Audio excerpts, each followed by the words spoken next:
You, John Fitzgerald Kennedy, do solemnly swear. I, John Fitzgerald Kennedy, do solemnly swear. That you will faithfully execute the office of President of the United States. That I will faithfully execute the office of President of the United States.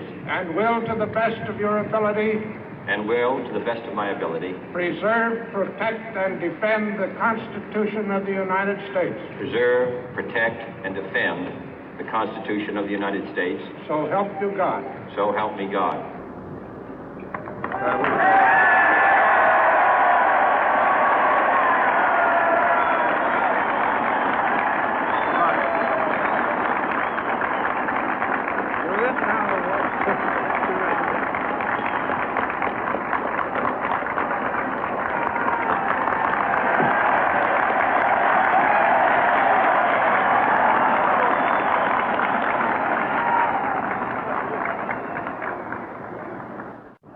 Vice President Johnson, Mr. Speaker, Mr. Chief Justice, President Eisenhower, Vice President Nixon, President Truman, Reverend clergy, fellow citizens. We observe today not a victory of party, but a celebration of freedom, symbolizing an end as well as a beginning, signifying renewal as well as change. For I have sworn before you and Almighty God the same solemn oath our forebears prescribed nearly a century and 3/4 ago. The world is very different now, for man holds in his mortal hands the power to abolish all forms of human poverty and all forms of human life. And yet the same revolutionary beliefs for which our forebears fought are still at issue around the globe. The belief that the rights of man come not from the generosity of the state, but from the hand of God. We dare not forget today that we are the heirs of that first revolution. Let the word go forth from this time and place to friend and foe alike that the torch has been passed to a new generation of Americans born in this century, tempered by war, disciplined by a hard and bitter peace, proud of our ancient heritage, and unwilling to witness or permit the slow undoing of those human rights to which this nation has always been committed and to which we are committed today at home and around the world.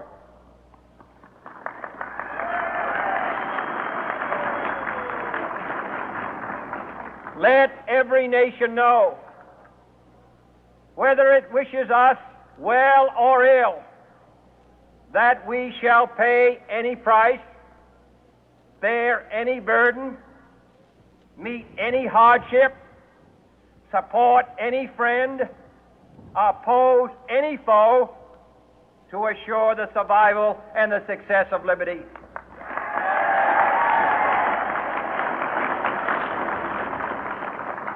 This much we pledge and more. To those old allies whose cultural and spiritual origins we share, we pledge the loyalty of faithful friends. United, there is little we cannot do in a host of cooperative ventures. Divided, there is little we can do, for we dare not meet a powerful challenge at odds and split asunder. To those new states whom we welcome to the ranks of the free, we pledge our word that one form of colonial control shall not have passed away, merely to be replaced by a far more iron tyranny. We shall not always expect to find them supporting our view, but we shall always hope to find them strongly supporting their own freedom, and to remember that in the past, those who foolishly sought power by riding the back of the tiger ended up inside.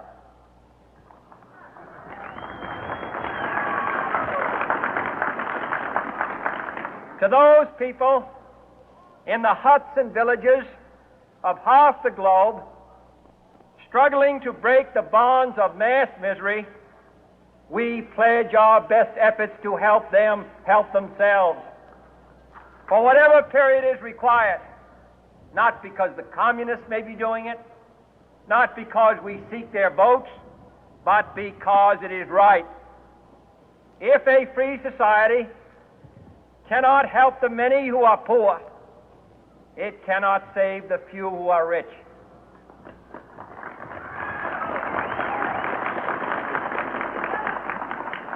To our sister republics south of our border, we offer a special pledge to convert our good words into good deeds, in a new alliance for progress, to assist free men and free governments in casting off the chains of poverty.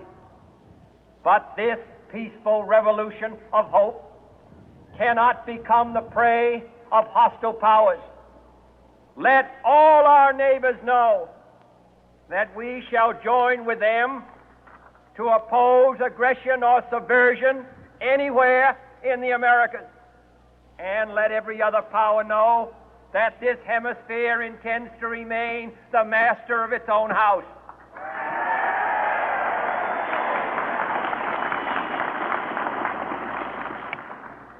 To that World Assembly of Sovereign States, the United Nations, our last best hope, in an age where the instruments of war have far outpaced the instruments of peace, we renew our pledge of support to prevent it from becoming